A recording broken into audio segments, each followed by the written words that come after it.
Greetings, my name's Andrew Dominguez, and here are my top 3 favorite movies.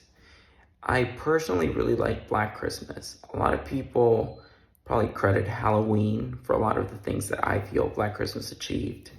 I think it's a simple horror movie, and I think what really kind of sticks with audiences after the movie is that something like that could actually happen.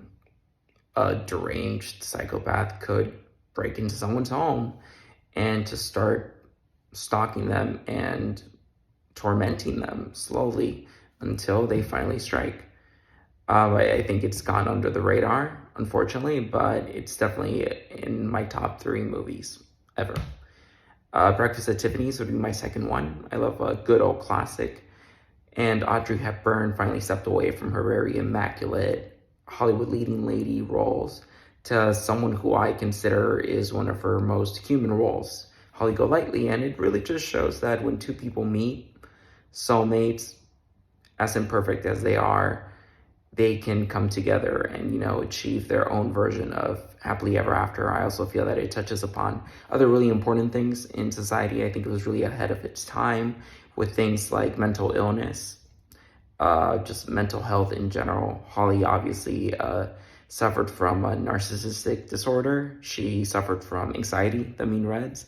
And I think it's also a commentary on, struggling artists. Paul was a struggling writer who found himself in a compromising situation with an older lady just to, get by. And lastly, more modern movies, Spider-Man 2. I think it encompasses a hero's arc very well, more so than most movies from the MCU.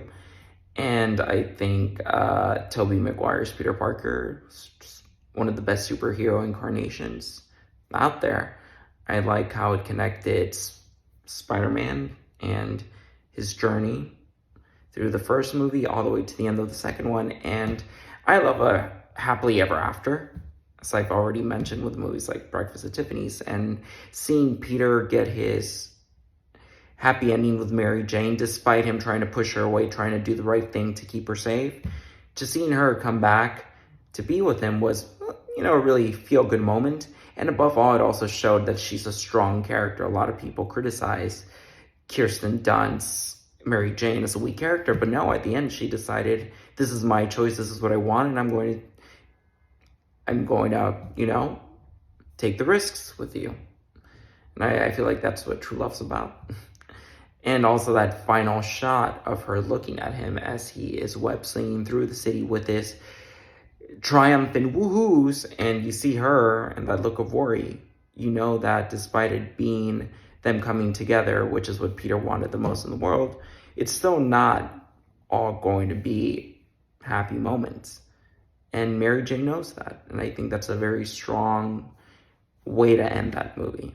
So, yeah, that's basically it. Those are my top 3 movies, and I look forward to hearing back from you. Have a good one.